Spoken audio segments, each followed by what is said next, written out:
On the 2nd of September 1666, a fire broke out in Pudding Lane in London.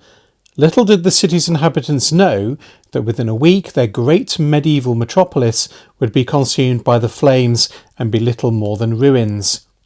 Right at the heart of the higgledy-piggledy timber-frame buildings of medieval London was the tremendous, towering presence of what Londoners affectionately called Paul's Church, the Cathedral of Old St Paul's. As befitted England's capital, it was one of the grandest and finest examples of English Gothic architecture. In the early stages of the Great Fire of London, Old St Paul's seemed relatively safe, and Londoners were using the cathedral as a refuge amid the conflagration. Around the cathedral along Fleet Street were the premises of London's print trade, and so confident were they that St Paul's would be spared that they moved their stock to it, and the crypt, which as we will see was their parish church, was piled high with books and paper to save them from the flames. Sadly, by 1666, the old cathedral was in a considerable state of decay. Inigo Jones had begun work in the 1620s and 30s to effect some repairs, more of that in a moment, but the descent into the English Civil War stopped that work from progressing to its conclusion. During the English Civil War, parliamentary troops made matters worse by mistreating the building, vandalising it, and using the nave as a stable, so that by the time of the restoration of the monarchy in 1660, the condition of the cathedral was a great cause for concern, and collapse of the fabric seemed imminent.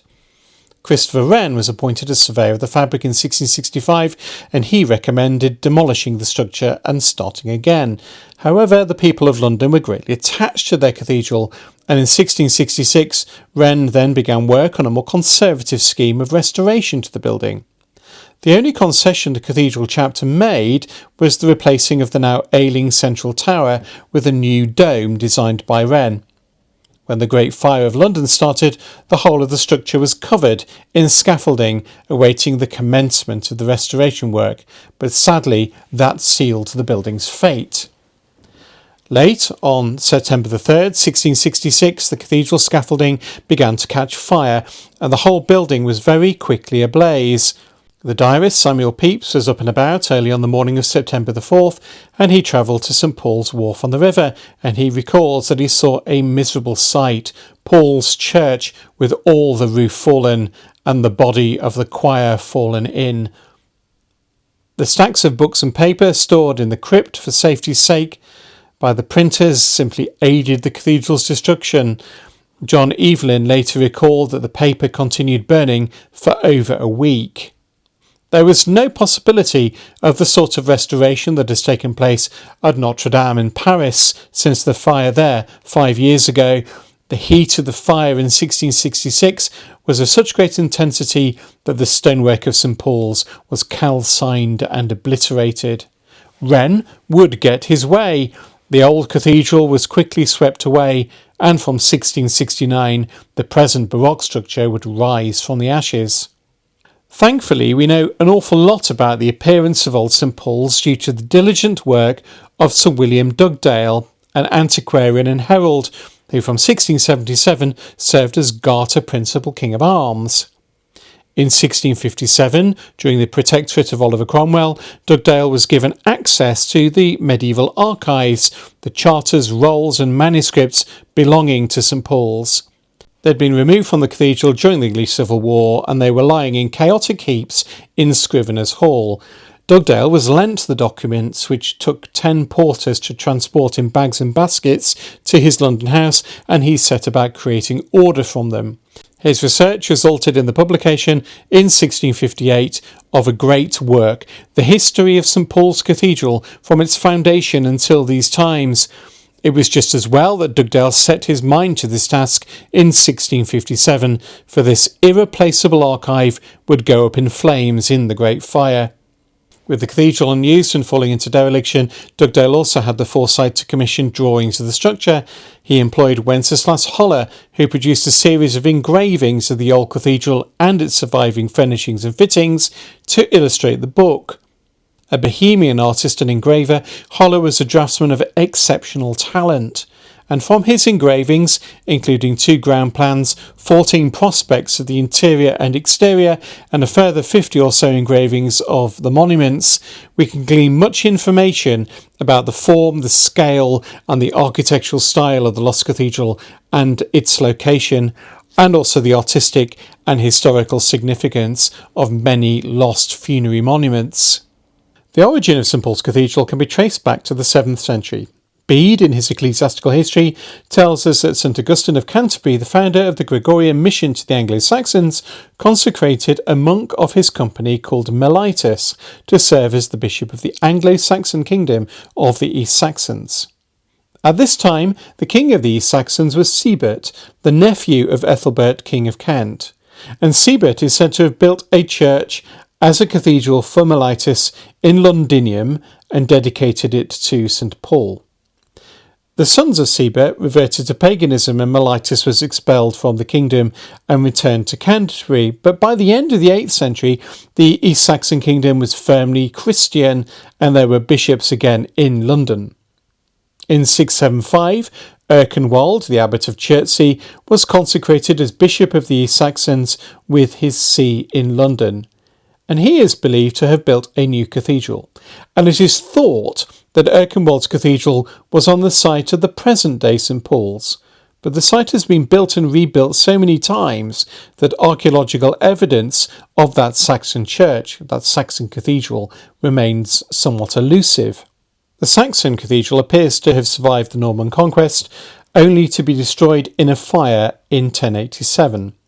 Work on rebuilding began more or less straight away under the aegis of Bishop Maurice, beginning as usual with the choir and the eastern arm of the cathedral. The work of reconstruction continued into the early years of the 12th century. Parts of this Norman cathedral survived until the Great Fire of London, including the long nave of 12 bays and also the north and south transepts, both of which were constructed in the 2nd and 3rd decades of the 12th century under Bishop Richard de Balmes, and Hollar provides visual evidence of some of this 12th century fabric.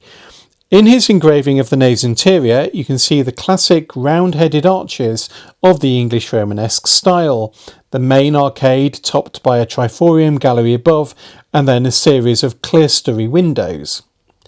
The exterior engravings of the nave are less instructive concerning the medieval fabric of the nave and transepts, for this part of the church was remodelled and classicised on the outside by Inigo Jones.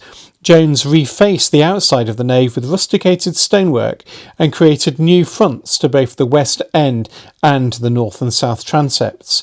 The west front was given a grand classical portico with 2 small flanking towers. The cathedral's Norman nave is known as Paul's Walk in the 16th and 17th century, and it was a common place for meetings and business. It was conveniently positioned between the seat of the court and government at Whitehall and the City of London, and it was frequented in the mornings by courtiers and citizens contracting business. The newsmongers could often be found here too, in search of news and gossip to print from their printers' premises around the north side of the cathedral. A rib vault was added to the Norman nave in the early 13th century as part of a scheme of work that included the construction of a new central tower and the remodelling, heightening and vaulting of the transepts. The latest phase of this particular scheme of work was completed around 1220. In Hollar's views of the exterior of the cathedral, the central tower is shown to be filled with tall, narrow, pointed lancet windows, characteristic of the early phase of English Gothic architecture that is usually referred to as Early English. The eastern aisles of the cathedral's 2 transepts that radiated off the central tower contained a series of side altars, and in the north transept by the north door, on a beam, was a wonder-working image of Christ crucified that was the centre of a lively late medieval cult. This image of the crucified Christ was called the Crux Borealis, the Cross of the North, and the medieval legend was that this cross was carved by St Joseph of Arimathea, the man who provided the rock-cut tomb for Jesus. It was said to have been discovered by King Lucius, the mythical king of the Britons, around the year 140. The Crux Borealis was burnt in August of 1538 in the first phase of the English Reformation. The Norman east arm of the cathedral, the choir and presbytery that contained the choir stalls and the high altar, were demolished and replaced between 1255 and 1314. This phase of construction, known as the New Work, appears to have commenced with the construction of the western base of the choir and then proceeded eastward. The choir and its aisles were built upon a large crypt of 8 bays that replaced an earlier Norman crypt. The east end of the new choir was significantly longer than the Norman structure it replaced, and during the extension, a parish church dedicated to St. Faith was demolished to make way for it, and the parishioners were given use of the eastern part of the new crypt as their parish church, an arrangement that continued until the Great Fire. The last phase of the new work was the construction of a 4-bay retro choir behind the high altar to contain an altar dedicated to the Blessed Virgin Mary.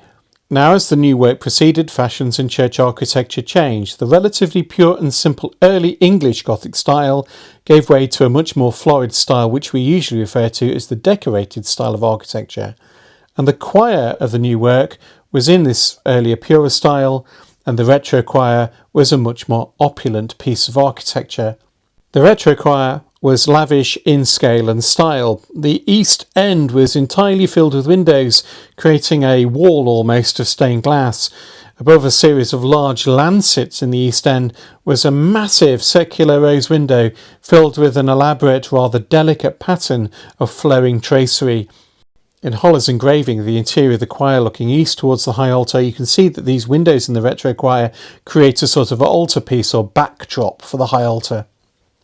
In addition to forming a lady chapel, the retro choir was also designed to be the setting for the shrine of St. Erkenwald, the founder of the cathedral, who had become the informal patron saint of London. When Bishop Maurice constructed the Norman cathedral after the 1086 fire, Erkenwald's relics were then placed in the Norman crypt below the altar. They were translated from there to the retro choir by Bishop Seagrave in 1314, once the fabric of this great space had been completed. Among all those documents in the Hampers and Scriveners' Hall, Dugdale came across a drawing that had been made around the year 1400 that depicted the shrine, and he had Hollar produce an engraving of it.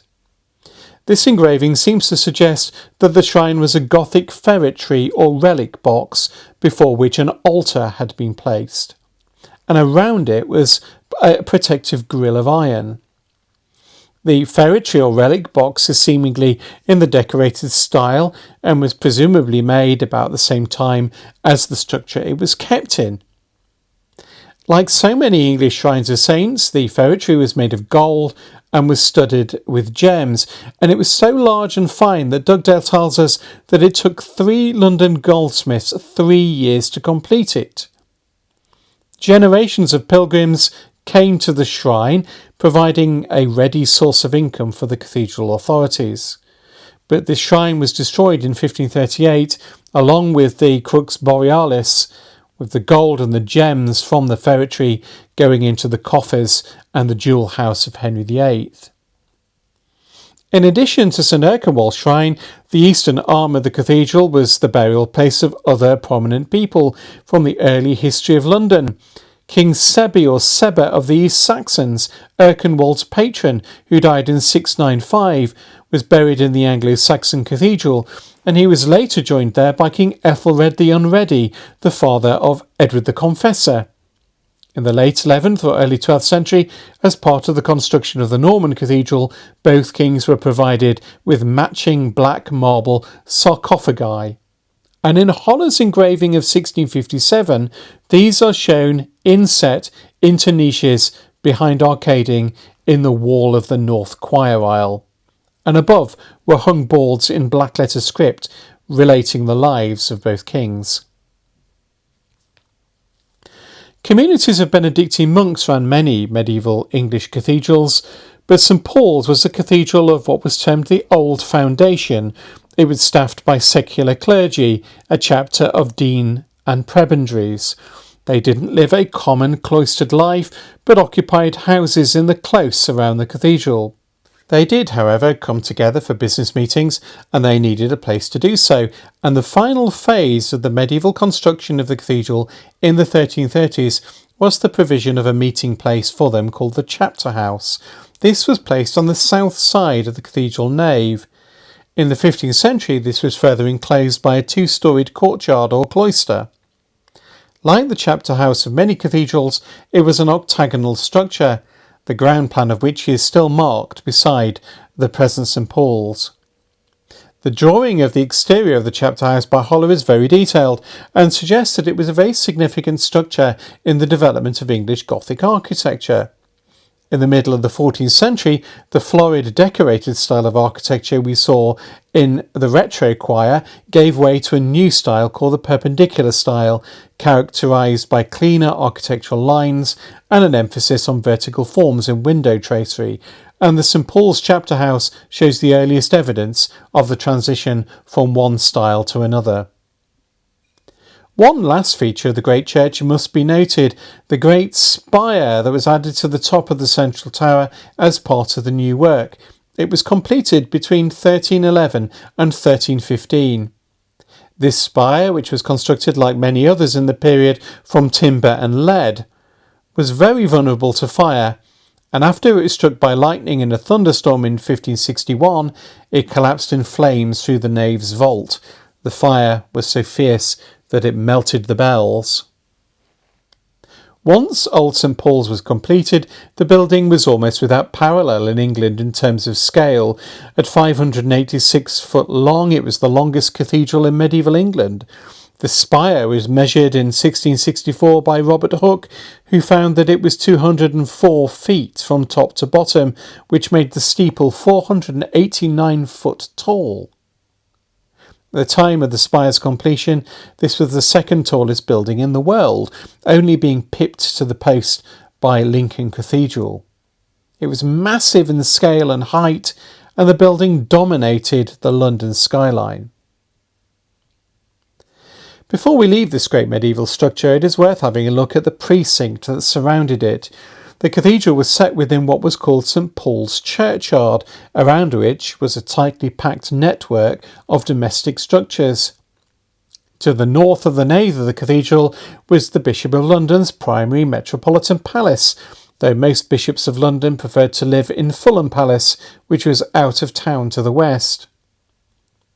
Divided from the palace by Paul's Alley and attached to the north side of the nave of the cathedral was an enclosed cloister built in the early 15th century called Pardon Churchyard, which was decorated with wall paintings depicting the Danse Macabre, the Dance of Death, with figures of skeletons representing death snatching away various ranks of medieval London society.